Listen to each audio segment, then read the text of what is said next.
Assalamu alaikum wa rahmatullahi wa barakatuh. Welcome back to the Islamic SHAHADA channel.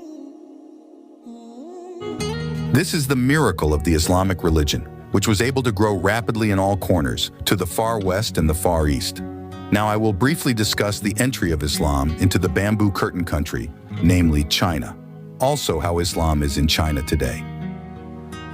Islam is a universal religion that can be accepted by all groups.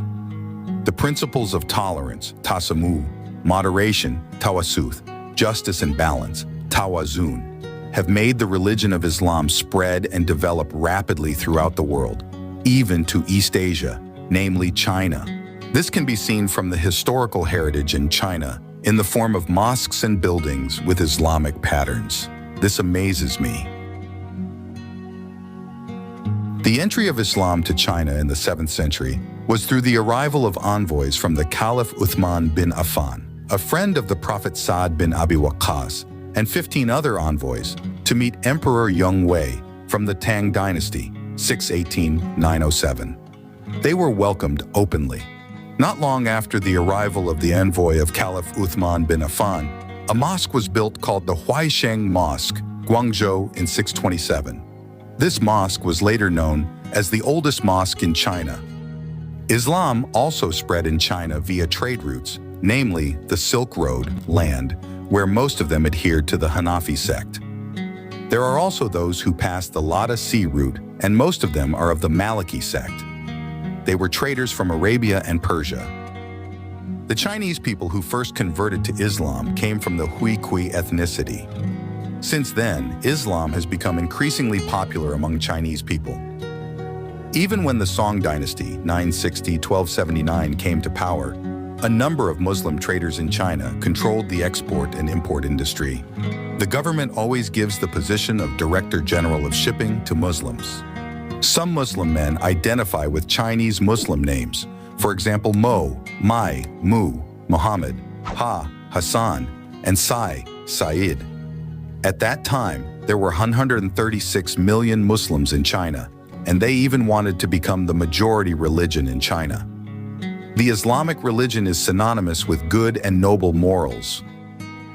The Chinese imperial court viewed Islam favorably according to the emperor's perspective, namely promoting good, harmonious, and peaceful relations between groups in the lands of his empire. However, in the 16th century, coinciding with the rule of the Qing dynasty, 1636-1912, Muslim relations with Chinese society began to deteriorate. Even at that time, the Qing dynasty banned several Islamic activities, which made Islam increasingly forgotten over time. The city of Shuzhou, which was the forgotten city of mosques, which once had many mosques, now only has one left, namely the Taipinfang Mosque. Now, Muslims in China are a minority, but the government's policy of separating religion and state makes Muslims free to worship. However, the fate of Muslims in several parts of China is different from the fate of Uyghur Muslims. Uyghur Muslims have experienced harsh oppression since the World War. This happens because the Chinese government considers Uyghur Muslims to be rebels, separatists, or dissidents. This happened because during the World War, the Uyghur people wanted to flee to the Soviet Union, but were detained by the PRC, People's Republic of China, Army. The Chinese government's policy of prioritizing the Han ethnic group has angered the Uyghur ethnic group, resulting in extreme violence among them. Until now, there are still documented shootings, arrests, and long prison sentences experienced by ethnic Uyghurs to this day.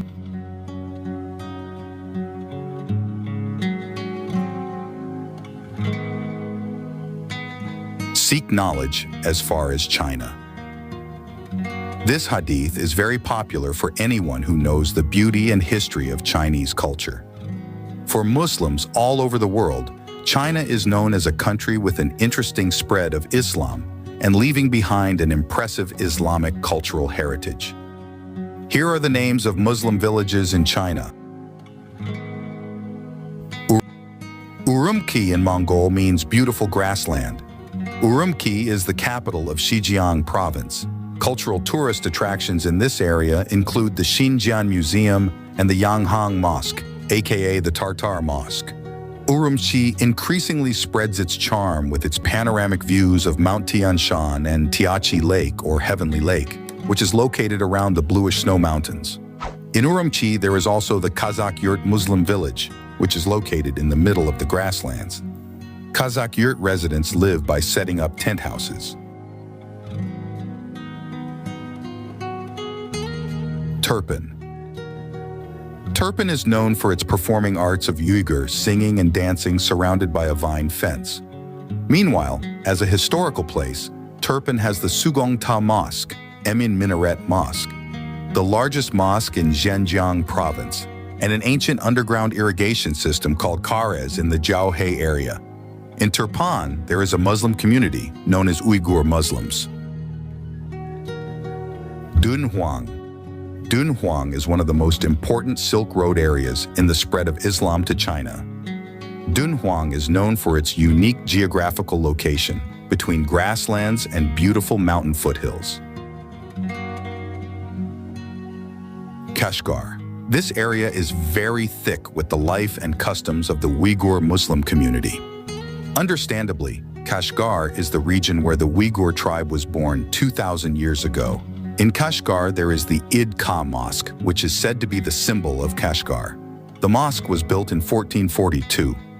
Apart from the Id Ka Mosque, in Kashgar, there is also the Putri Wangi tomb, a tomb with Islamic-style architecture. It is said that it was called that because during the Qing dynasty, there once lived a princess named Aiparan, whose body always smelled of date palm flowers. Lanzhou. Lanzhou is located in Gansu province.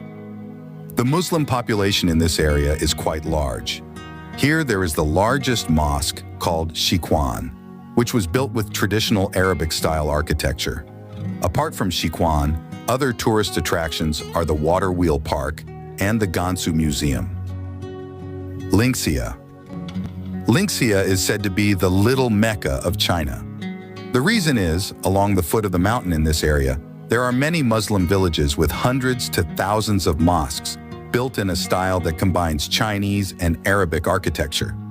In Linxia, there is a Muslim community called Madrash. Xining. Xining was built during the Han Dynasty, displaying the characteristics of the Western Chinese Empire. The most famous mosque in this area is Dongguan. The Xining area is also known for the beauty of the Qinghai Salt Lake, covering an area of 4,400 square meters. This area features more extensive grasslands with sheep being grazed. Xi'an. Xi'an is also known as the Terracotta area. The reason is, here there is a collection of life-sized pottery statues of soldiers and their war horses. In Xi'an, there is the tomb of the Qing Emperor Shi Huang, founder of the Great Wall of China.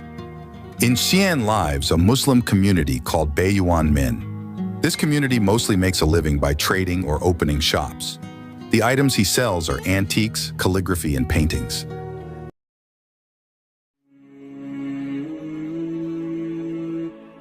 Brothers and sisters, also listen to the very inspiring story of a Chinese woman living in Malaysia who chose to revert to Islam. In 2009, a girl named Lee Eng Hui from Seremban, Negeri Sembilan, Malaysia, decided to convert to Islam. She changed her name to Nur Amira Ann Lee, binti Abdullah.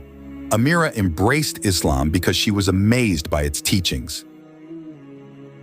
Amira was drawn to Islam after observing that Muslims were unique in their practices, such as fasting and covering their aura, modesty. "I saw so many restrictions, but they still looked happy doing them," said Amira. Amira also noticed that Muslims were quick to accept whatever happened in their lives. She gave an example of how Muslims quickly moved on after losing a loved one. Islam is beautiful. Subhanallah, Islam is so beautiful. Islam is a way of life. For instance, when we wake up in the morning, we are guided on how to do things. From the morning prayer to the prayers before entering the bathroom, everything. Islam is a complete guide to life, she explained. Intrigued by this, Amira began to study Islam more deeply. She even attended courses to learn about it. During the courses, I asked many questions, And there were always convincing answers, she said. For instance, why do Muslims have to pray 5 times a day? Why do they have to do this and that? There were answers that made me feel I needed to become a Muslim. I became more convinced that Allah exists, that Allah is one, and that Allah is the most powerful and has created me. Not just me, but everything I see and don't see, Amira continued. Her journey as a Muslim faced much opposition from her family. Amira experienced significant changes in how her family treated her and was even disowned at one point. Amira recalled that her mother cried when she was about to recite the SHAHADA, Declaration of Faith. Her mother felt she was losing her daughter. It was the first time Amira had made her mother cry. I told her not to cry. She thought I would become a different person. I explained that it was not what she thought Islam was. At that time, I did not have enough knowledge to explain Islam fully. But, mashallah, my mother understood. Now, we sit together. Pray for her. She has not yet received guidance. Inshallah, she said. Her brother, who did not understand Islam, was also initially angry with her, especially when Amira started wearing the hijab. My brother was angry. He said many Muslims don't wear the hijab. He mentioned people who claim to be Muslims but don't wear it. He did not understand initially, she said. Amira continued to explain to her brother. She told him that as a teacher, he would want his students to listen to his lessons. Similarly, as a Muslim, she wanted to follow all the teachings of Islam. I told him that after declaring the Shahada as a Muslim, I must follow Islamic teachings. I want to get the correct answers. I want Allah to look at me with happiness and grant me His pleasure, she said. Amira noticed many changes after embracing Islam, particularly in her appearance. She now feels beautiful in her hijab. Initially, it was challenging, but it had to be done.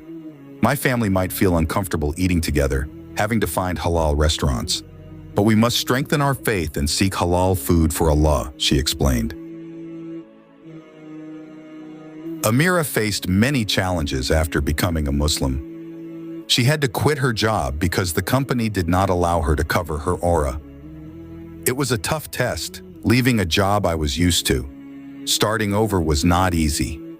But nothing is impossible for Allah, so we must trust in Him and strive, she said. Her life challenges did not end there. After getting married, Amira lost her beloved husband. The grief was immense, but she considered it a test from Allah. I see it as a test from Allah. If Allah takes what we love, it teaches us a lesson. I say Alhamdulillah if Allah takes his soul in such a state. I believe Allah tested him with illness to forgive all his sins. Amin, said Amira. And he was allowed to recite the Shahada as his soul was taken, which we may not be able to do. Seeing others face such immense trials and accept them with contentment, I also strive to accept. I must accept, Amira continued.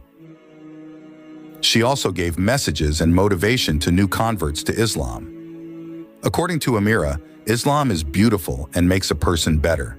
She advised families not to worry if a member or friend converts to Islam. They will not change fundamentally except in appearance.